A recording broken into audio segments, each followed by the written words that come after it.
اب میرے بھائیوں وہ حدیث میں آپ کو ورڈ بائی ورڈ پڑھ کے سناتا ہوں جو بخاری اور مسلم دونوں میں موجود ہے. سورہ التوبہ کی آیت نمبر 118 کے کانٹیکسٹ میں کعب بن مالک کی توبہ کا بیان یہ صحیح بخاری میں باقاعدہ امام بخاری نے باب باندھا ہے, اور اس حدیث کا انٹرنیشنل نمبر ہے 4418, اور یہ حدیث مسلم میں بھی ہے 7016. ورڈ بائی ورڈ میں یہ حدیث بیان کروں گا کیونکہ اس کی رکت اسی میں ہے کہ میں اسے لفظ با لفظ بیان کروں, آپ اس تکلیف کا احساس کریں جس سے کعب بن مالک گزرے, اور پھر الٹیمیٹلی ان کی توبہ قبول ہوئی, اور ایسی توبہ قبول ہوئی کہ قیامت تک قرآن میں ان کی توبہ کا ذکر ہے کہ اللہ نے قبول کی, اور اس کی وجہ سے اس سورت کا نام سورہ توبہ ہے, جب وہ غزوہ تبوک سے پیچھے رہ گئے. یہ ان کا بیٹا ہے عبداللہ, وہ اس حدیث کو بیان کرتا ہے. امام بخاری نے چند واسطوں سے ان کے بیٹے سے یہ حدیث لی ہے. وہ عبداللہ اور اس بیٹے کا ذکر امام بخاری نے کیا کہ جب کعب رضی اللہ تعالیٰ عنہ نابینا ہو گئے تو ان کے بیٹوں میں سے عبداللہ ہی تھا جو ان کو راستے میں پکڑ کر چلایا کرتا تھا, مسجد تک لے جاتا تھا. وہ عبداللہ بیان کرتا ہے کہ میں نے اپنے والد کعب بن مالک سے ان کے غزوہ تبوک میں شریک نہ ہو سکنے کا واقعہ سنا, تو انہوں نے بتایا کہ غزوہ تبوک کے سوا اور کسی غزوہ میں ایسا نہیں ہوا تھا کہ میں رسول اللہ کے ساتھ شریک نہ ہوا ہوں. البتہ غزوہ بدر میں بھی میں شریک نہ ہو سکا, لیکن جو لوگ غزوہ بدر میں شریک نہیں ہو سکے ان کے متعلق آپ صلی اللہ علیہ وآلہ وسلم نے کسی قسم کی ناراضگی کا اظہار نہیں فرمایا تھا, کیونکہ وہ آپشنل تھا. وہ اب ذکر بھی آ رہا ہے کیونکہ آپ صلی اللہ علیہ وآلہ وسلم اس موقع پر صرف قریش کے قافلے کی تلاش میں نکلے تھے, لیکن راستے میں اللہ تعالیٰ کے حکم سے کسی پہلی تیاری کے باوجود اللہ تعالیٰ نے ان کو دشمنوں کے ساتھ ٹکروا دیا. وہ معجزانہ طور پہ ہوا تھا کیونکہ وہ بدر کے لیے نکلے, ورنہ تو یہ بھی ساتھ شامل ہوتے. میں لیلہ عقبہ میں رسول اللہ کی خدمت میں حاضر ہوا تھا, یعنی وہ مدینہ کے لیے جو ہجرت کے لیے جن چند ساتھیوں نے انصار مدینہ نے راہ ہموار کی تھی ان میں یہ شامل تھے, جو نبی الاسلام کی زندگی کا ایک ٹرننگ پوائنٹ تھا, ایک آلٹرنیٹو بیس مل گیا. تو کہتے ہیں میں اس رات موجود تھا. یہ وہی رات ہے جس میں ہم نے مکہ میں اسلام کے لیے عہد کیا تھا, اور مجھے تو یہ غزوہ بدر سے بھی زیادہ عزیز ہے. اوئے خائے خائے. اگرچہ بدر کا لوگوں کی زبانوں پر چرچا زیادہ ہے, میرا واقعہ یہ ہے کہ میں اپنی زندگی میں کبھی اتنا قوی اور اتنا صاحب مال نہیں ہوا تھا جتنا غزوہ تبوک کے موقع پر, جبکہ میں آپ صلی اللہ علیہ وآلہ وسلم کے ساتھ تبوک کے غزوے میں شریک نہ ہو سکا. خدا کی قسم اس سے پہلے کبھی میرے پاس 2 اونٹ بھی جمع نہیں ہوئے تھے, لیکن اس موقع پر میرے پاس 2 اونٹ تھے. آپ صلی اللہ علیہ وآلہ وسلم جب کسی غزوے کے لیے تشریف لے جاتے تو آپ ذو معنی الفاظ استعمال کیا کرتے تھے, یعنی کوڈ ورڈز جن کے 2 معنی بنتے ہیں. وہ بخاری مسلم میں آئے کہ نبی الاسلام کہتے تھے کل ہم مشرق کی طرف جائیں گے, اور صحابہ کہتے ہیں ہم سمجھتے تھے کہ ہم نے مغرب کی طرف جانا ہے تاکہ جو منافقین ہیں وہ ہماری خبر لیک نہ کر سکیں. لیکن غزوہ تبوک وہ موقع تھا کہ گرمی بڑی سخت تھی, سفر بہت لمبا تھا, ریگستانی سفر تھا, اور دشمن کی فوج بھی کثرت سے تھی. رومن امپائر 700 کلومیٹر ریگستانی سفر, تمام مشکلات سامنے تھیں. اس لیے آپ صلی اللہ علیہ وآلہ وسلم نے مسلمانوں سے اس غزوے کے متعلق بہت تفصیل کے ساتھ بتا دیا تھا. یعنی یہ ظاہر ایک مشکل وقت تھا تو حضور نے کھول کے بیان کیا کہ بھائی ادھر ہی جا رہے ہیں. یعنی مطلب یہ ہے کہ جو یہ نعرے لگاتے ہیں نا کہ غلامی رسول میں موت بھی قبول ہے اور ٹکٹ کٹا لے اپنا, تاکہ اس کے مطابق پوری طرح تیاری کر لیں. چنانچہ آپ صلی اللہ علیہ وآلہ وسلم نے اس کی سمت بھی نشاندہی کر دی جدھر سے آپ کا جانے کا ارادہ تھا. مسلمان بھی آپ علیہ السلام کے ساتھ بہت زیادہ تھے, اتنے کہ کسی رجسٹر میں سب کے ناموں کا لکھنا بہت مشکل تھا. کعب کہتے ہیں کہ کوئی بھی شخص اگر اس غزوے میں شریک نہ ہونا چاہتا تو وہ خیال کر سکتا تھا کہ اس کی غیر حاضری کا کسی کو پتہ نہیں چلے گا سوائے اس کے کہ اس کے متعلق وحی نازل ہو. تو حضرت کعب کا کیا عقیدہ تھا کہ نبی علیہ السلام ان کے صحابہ کے پاس علم غیب نہیں تھا جب تک کہ اللہ تعالیٰ وحی کے ذریعے نہ بتا دے. تو باب شاہی کوئی نہیں, ہاں ایسے میں بولا کہ نہ بولا, میرے نبی سا ہے ہی کوئی نہیں, تیرے باب شاہی کوئی نہیں. اور یہ عقیدہ صحابہ کا کہ علم غیب یہ ہے کہ اللہ بتائے. آپ صلی اللہ علیہ وآلہ وسلم جب اس غزوے کے لیے تشریف لے جا رہے تھے تو پھل پکنے کا زمانہ تھا اور سایہ میں بیٹھ کر لوگ آرام کرتے تھے. اچھا دیکھیں اللہ کی آزمائش کہ پھل پک کے تیار ہو جائے تو آپ نے ٹائملی اتارنا ہے, اگر آپ نے نہیں اتارا تو وہ تو آپ کی پورے سال کی اکانومی اس سے وابستہ ہے. اللہ نے عین اس ٹائم پہ آزما لیا کہ ٹھیک ہے اب تم نبی کے ساتھ جاؤ. اب بعد میں بھی بھوک نظر آ رہی ہے. کہتے ہیں لوگ بیٹھ کے نہ چوراہوں پہ یہی باتیں کرتے تھے. آپ صلی اللہ علیہ وآلہ وسلم بھی تیاریوں میں مصروف تھے اور آپ کے ساتھ مسلمان بھی، لیکن میں روزانہ سوچا کرتا تھا کہ کل سے میں بھی تیاری کروں گا. وہی جو آج کہتے ہیں جی کل تو انشاءاللہ داڑھی بھی رکھ لینی ہے، بس میرے بچیوں کے ہاتھ پیلے ہو جائیں تو میں تو مسجد میں بیٹھا رہوں گا. یہ وہی چیز ہے، یہ ہر انسان پہ اسے طول عمل کہتے ہیں، لمبی امیدیں لگانا. میں روزانہ اسے ٹالتا رہا. مجھے اس کا یقین تھا کہ میں تیاری کر لوں گا، مجھے آسانیاں میسر تھی. یوں ہی وقت گزرتا رہا اور آخر لوگوں نے اپنی تیاریاں بھی مکمل کر لی اور آپ صلی اللہ علیہ وآلہ وسلم مسلمانوں کو ساتھ لے کر روانہ بھی ہو گئے. اس وقت تک میں نے کوئی تیاری نہیں کی تھی. اس موقع پر میں نے اپنے دل کو یہی سمجھایا کل یا پرسوں تک تیاری کر لوں گا، پھر لشکر سے تیزی سے جا کر مل جاؤں گا. کوچ کے بعد دوسرے دن بھی میں نے تیاری کے لیے سوچا لیکن کچھ نہ ہو سکی. پھر تیسرے دن سوچا اور اس دن بھی کوئی تیاری نہ ہو سکی. اور یوں وقت گزرتا گیا اور اسلامی لشکر بہت آگے بڑھ گیا. غزوہ میں میرے شرکت کے لیے بات اب دور کی بات ہو گئی اور میں یہی ارادہ کرتا رہا کہ یہاں سے چل کر اب ان تک نہیں پہنچ سکوں گا. تھیندے تھیندے تھی گیا. کاش میں نے ایسا کر لیا ہوتا، لیکن یہ میرے نصیب میں نہیں تھا. اچھا، جرم ہو جانے کے بعد آپ یہ کہہ سکتے ہیں میری تقدیر میں یہ لکھا تھا، پہلے نہیں. ہاں، وہ تو پھر اللہ پہ آپ بہتان مان دیں گے نا کہ میں نماز اس لیے نہیں پڑھ رہا کہ اللہ نے میرا مقدر کیا ہے کہ میں اگلی نماز نہ پڑھوں. نہ، ہاں بعد میں آپ کہہ سکتے ہیں کہ میری تقدیر میں لکھا تھا کہ میں اتنا بدبخت ہوں کہ میں نماز چھوڑوں گا، اور وہ چھوڑوں گا اپنی مرضی سے. اللہ نے تو اپنے علم سے فورسی کیا ہے. آپ صلی اللہ علیہ وآلہ وسلم کے تشریف لے جانے کے بعد جب میں باہر نکلتا تو مجھے بڑا دکھ ہوتا، اوئے ہوئے، کیونکہ یا تو وہ لوگ نظر آتے تھے جن کے چہروں سے نفاق ٹپکتا تھا. ہاں، اب پیچھے رہنے والے تو وہ تھے جو ہے ہی منافقین تھے شکلوں سے، ٹھیک ہے، یا پھر وہ لوگ تھے جنہیں اللہ نے معذور اور ضعیف قرار دے کر معاف کر دیا تھا. وہ سورہ التوبہ میں 92 نمبر آیت میں گزرا ہے نا کہ وہ لوگ پھر رسول اللہ سے اس حال میں واپس ہوتے ہیں کہ ان کی آنکھیں آنسوؤں سے تر ہوتی ہیں کہ نہ حضور انہیں کوئی سواری دے سکتے ہیں، غریب لوگ ہیں. اور وہ لوگ بھی جو مریض ہیں ان کو اللہ تعالیٰ نے اس حوالے سے چھٹکارا دے دیا. آپ صلی اللہ علیہ وآلہ وسلم نے میرے بارے میں کسی سے کچھ نہیں پوچھا، لیکن جب آپ تبوک پر پہنچے تو وہیں ایک مجلس میں آپ نے دریافت کیا کہ کعب نے کیا کیا. آپ نظروں میں تو تھا نا جی، خاص بندے جو ہوتے ہیں وہ نظروں میں تو ہوتے ہیں. یعنی یہ تو ایکسپیکٹ ہی نہیں نہ کیا جا سکتا کہ مین ٹیم ممبر پیچھے رہ جائے. تو اس سے اندازہ لگائے کہ حضرت کعب بن مالک کو چھوٹے بندے نہیں تھے. بنو سلمہ کے ایک صاحب نے کہا یا رسول اللہ اس کے غرور نے اسے آنے نہیں دیا. اس پر حضرت معاذ ابن جبل بولے تم نے بری بات کہی. یا رسول اللہ خدا کی قسم ہمیں ان کے متعلق خیر کے سوا اور کچھ معلوم نہیں. تو نبی علیہ السلام نے اس کے جواب میں کچھ نہیں فرمایا. دیکھیں انہوں نے پوری رپورٹ لی ہے پیچھے سے کہ کیا کچھ ہوتا رہا وہاں. اب حضور نے کوئی ورڈنگ دی، ظاہر ہے نبی علیہ السلام کو بھی غصہ تھا. کعب بن مالک رضی اللہ تعالیٰ نے بیان کیا کہ جب مجھے معلوم ہوا کہ نبی علیہ السلام واپس تشریف لا رہے ہیں تو اب مجھ پر فکر سوار ہونے لگی اور میرا ذہن کوئی ایسا جھوٹا بہانہ تلاش کرنے لگا جس سے میں کل حضرت کی ناراضگی سے بچ سکوں. دیکھیں وہ بھی عام انسان تھے، اتنے اولو العزم صحابہ، لیکن ظاہر نفس تو ہر بندے کے ساتھ لگا ہے. وہ بھی سوچ رہے ہیں کہ یار چلو میں بہانہ کر لوں گا، کوئی مجبوری تھی. اوئے ہوئے ہوئے ہوئے.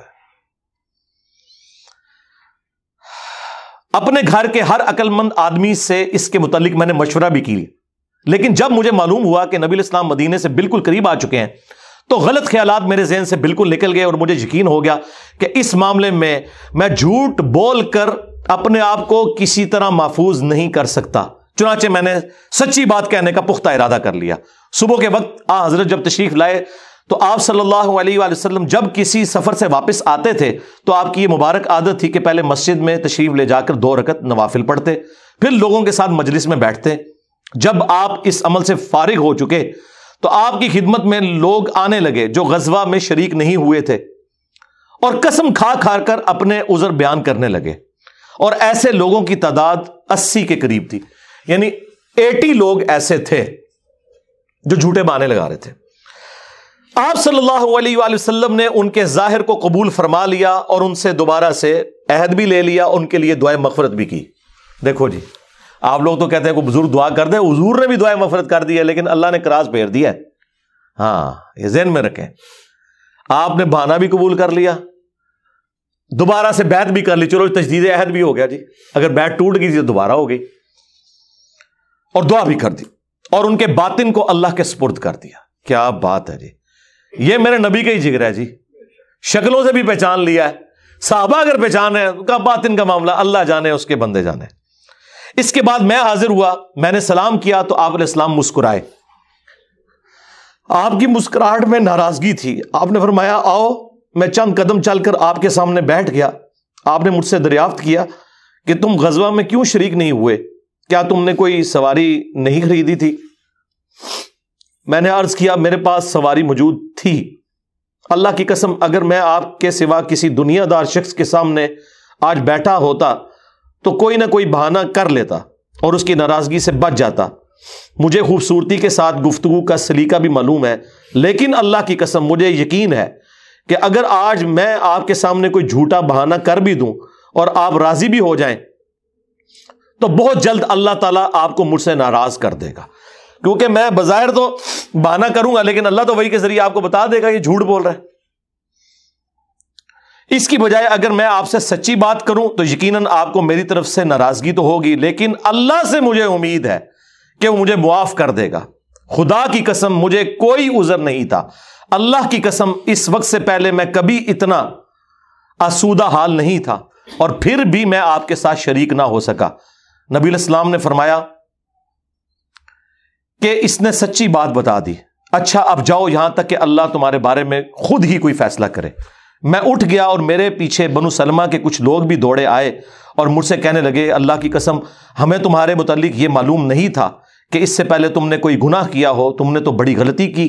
آپ علیہ السلام کے سامنے ویسے ہی کوئی بہانہ کر دیتے جیسا کہ دوسرے لوگوں نے کیا، تمہارے گناہ کے لیے نبی علیہ السلام کا استغفار ہی کافی ہو جاتا، وہی جو کچھ بھی ہے تیرے محبوب کی امت سے ہے۔ لیکن سرکار یہ کعب بن مالک تھے، ان کو پتا تھا، اور مشورہ دینے والے بھی صاحب ہیں، دیکھو کیا مشورہ دے رہے ہیں کہ کو بہانہ کر لینا سی، حضور نے دعا کرنی سی۔ مینٹالٹی اس زمانے میں بھی اس طرح ہی تھی، یہ نہ سمجھیں آج کے لوگ ہی کہتے ہیں، اس زمانے میں بھی ڈھیلے مسلمان تو تھے، تو حضور نے تیرے لیے دعا کر دینی تھی، تو نے تو یہ کام۔ اللہ کی قسم ان لوگوں نے مجھے اتنی ملامت کی کہ مجھے خیال آیا کہ واپس جا کر کوئی جھوٹا بہانہ کر ہی آؤں۔ اندازہ کرو ایڈا انہوں نے جناب انہوں نے کیتا کہ چلو ٹھیک ہے میں ان جا کے بہانہ کر لوں۔ پھر میں نے ان سے پوچھا کیا میرے علاوہ کسی اور نے بھی کوئی ایسا عذر بیان کیا ہے؟ تو انہوں نے بتایا کہ ہاں 2 حضرات اور ہیں جنہوں نے معذرت کی جس طرح تم نے کی، اور انہیں بھی وہی جواب ملا جو تمہیں ملا۔ میں نے پوچھا وہ کون ہے؟ تو انہوں نے بتایا کہ مرارہ بن ربیع اور ہلال بن امیہ رضی اللہ عنہما۔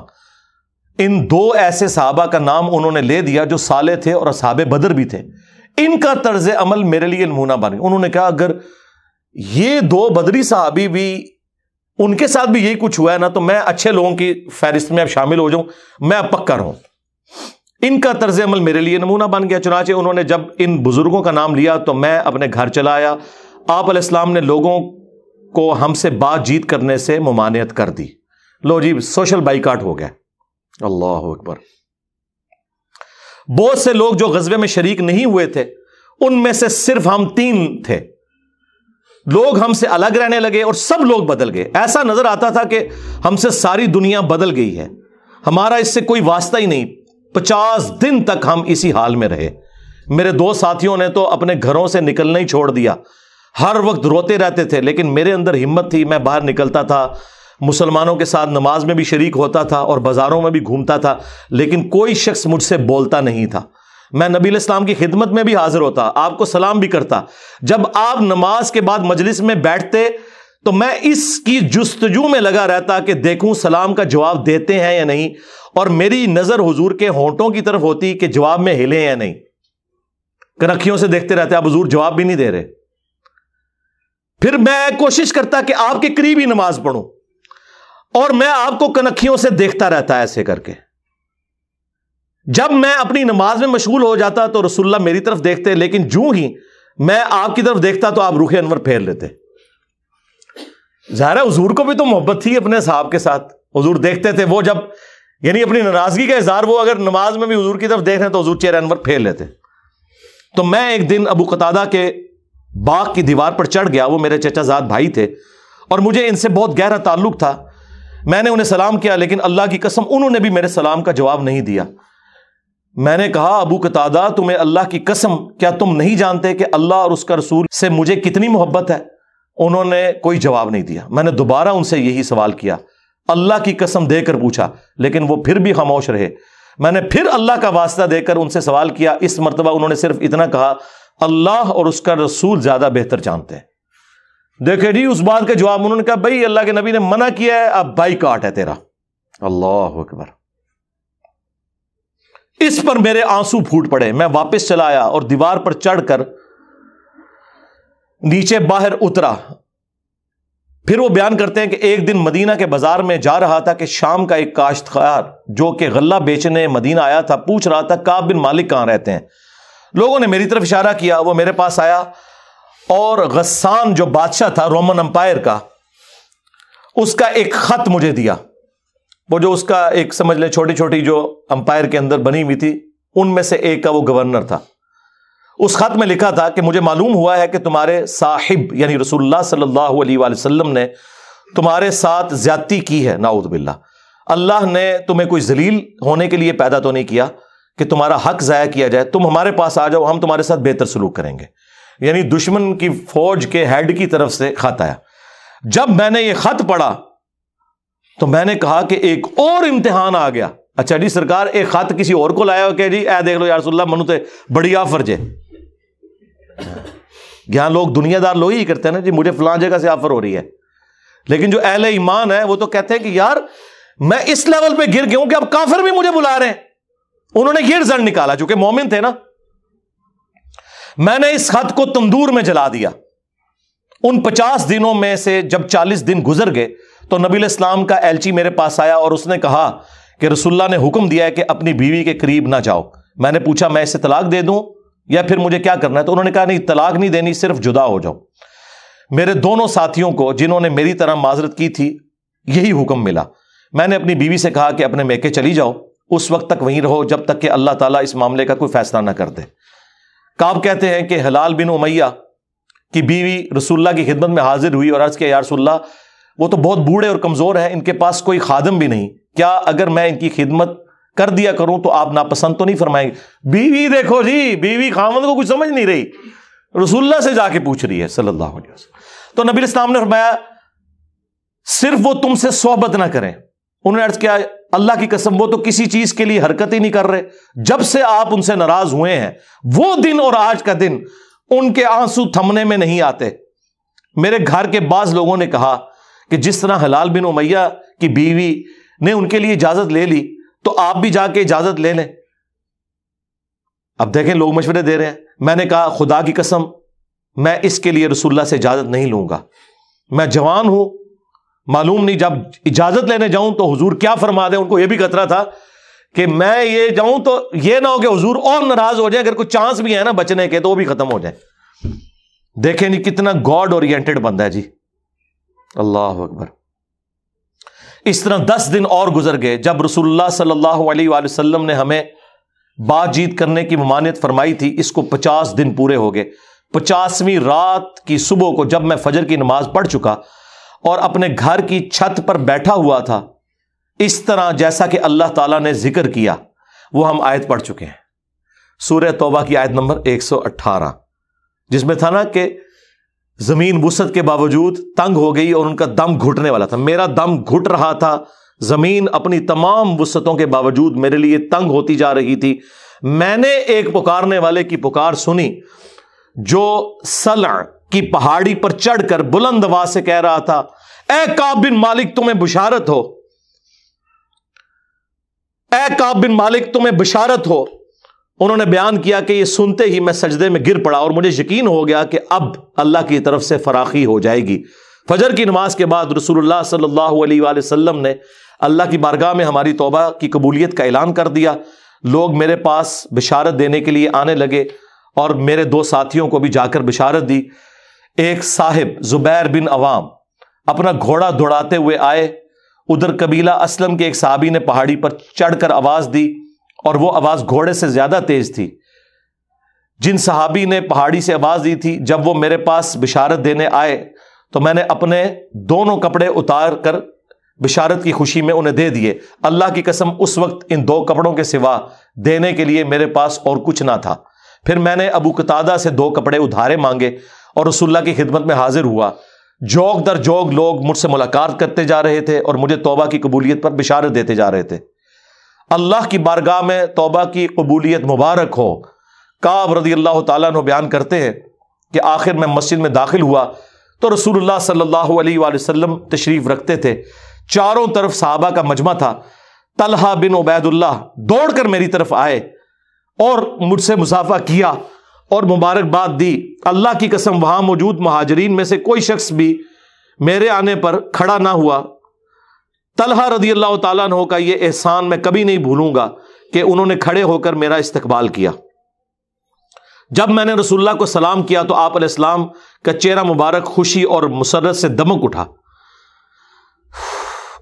اس مبارک دن کے لیے تمہیں بشارت ہو، اس مبارک دن کے لیے تمہیں بشارت ہو جو تمہاری عمر کا سب سے مبارک دن ہے۔ واقعی جی، اس سے بڑی کوئی مبارک بات نہیں ہو سکتی کسی شخص کے لیے کہ اللہ تعالیٰ اس کی توبہ کی اناؤنسمنٹ کرتے اور پھر قیامت تک قرآن میں وہ آیات پڑھی جائیں۔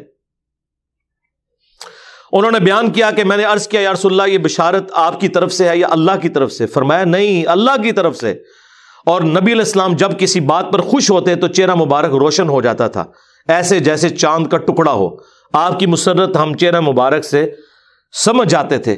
پھر جب میں آپ کے سامنے بیٹھ گیا تو عرض کیا یا رسول اللہ اپنی توبہ کی قبولیت کی خوشی میں اپنا مال اللہ اور اس کے رسول کی راہ میں صدقہ کر دوں؟ آپ نے فرمایا لیکن کچھ مال اپنے پاس رکھ لو، یہ زیادہ بہتر ہے۔ میں نے عرض کیا کہ پھر میں خیبر کا حصہ اپنے پاس رکھ لیتا ہوں۔ پھر میں نے عرض کیا یا رسول اللہ اللہ نے مجھے سچ بولنے کی وجہ سے نجات دی، اب میں اپنی توبہ کی قبولیت کی خوشی میں آپ سے یہ وعدہ کرتا ہوں کہ جب تک زندہ رہوں گا سچ کے سوا کوئی بات زبان پر نہیں لاؤں گا۔ بس اللہ کی قسم جب سے میں نے رسول اللہ کے سامنے یہ عہد کیا صلی اللہ علیہ وآلہ وسلم، میں کسی ایسے مسلمان کو نہیں جانتا کہ جسے اللہ نے سچ بولنے کی وجہ سے اتنا نوازا ہو جتنی نوازشات مجھ پر کی سچ بولنے کی وجہ سے۔ جب سے میں نے نبی علیہ السلام کے سامنے یہ عہد کیا پھر آج تک میں نے کبھی جھوٹ بولنے کا ارادہ بھی نہیں کیا، اور مجھے امید ہے کہ اللہ تعالیٰ باقی زندگی بھی مجھے اس سے محفوظ رکھے گا۔ اور اللہ نے اپنے رسول پر آیت نازل کی، اور وہی آیت نمبر 118 اور 119 نمبر، یقیناً اللہ تعالیٰ نے نبی، مہاجرین اور انصار کی توبہ قبول کی، اور پھر وَكُونُوا مَعَ الصَّادِقِينَ تک۔ خدا کی قسم اللہ تعالیٰ کی طرف سے اسلام کے لیے ہدایت کے بعد میری نظر میں رسول اللہ کے سامنے سچ بولنے سے بڑھ کر اللہ کا مجھ پر کوئی اور انعام نہیں ہوا کہ میں نے جھوٹ نہیں بولا اور اس طرح اپنے آپ کو ہلاکت سے بچا لیا۔ جیسا کہ جھوٹ بولنے والے ہلاک ہوئے، نزول وحی کے زمانے میں جھوٹ بولنے والوں پر اللہ تعالیٰ نے اتنی شدید وعید فرمائی جتنی شدید وعید کسی اور کے لیے نہیں تھی۔ اور وہ سورہ التوبہ کی آیت نمبر 96 کا انہوں نے پھر یہاں پہ حوالہ دیا کہ عنقریب جب تم اے نبی واپس جاؤ گے تو یہ جھوٹے بہانے کریں گے، اور اگر تم ان سے راضی بھی ہو جاؤ اللہ تعالیٰ ان سے راضی نہیں ہوگا۔ کعب کہتے ہیں کہ چنانچہ ہم 3 ان لوگوں کے معاملے سے جدا رہے جنہوں نے رسول اللہ کے سامنے جھوٹی قسمیں کھائی تھیں اور آپ نے ان کی بات مان بھی لی تھی اور ان سے بیعت بھی لے لی اور ان کے لیے دعائے مغفرت بھی کی۔ ہمارا معاملہ رسول اللہ نے چھوڑ دیا اور اللہ نے خود اس کا فیصلہ کیا، اور پھر اللہ تعالیٰ نے یہ آیت نازل کی جو ہم نے یہ پڑھی سورہ التوبہ کی آیت نمبر 118، وَعَلَى الثَّلَاثَةِ الَّذِينَ خُلِّفُوا حَتَّى إِذَا ضَاقَتْ عَلَيْهِمُ الْأَرْضُ بِمَا رَحُبَتْ وَضَاقَتْ عَلَيْهِمْ أَنفُسُهُمْ وَظَنُّوا أَن لَّا مَلْجَأَ مِنَ اللَّهِ إِلَّا إِلَيْهِ ثُمَّ تَابَ عَلَيْهِمْ لِيَتُوبُوا إِنَّ اللَّهَ هُوَ التَّوَّابُ الرَّحِيمُ۔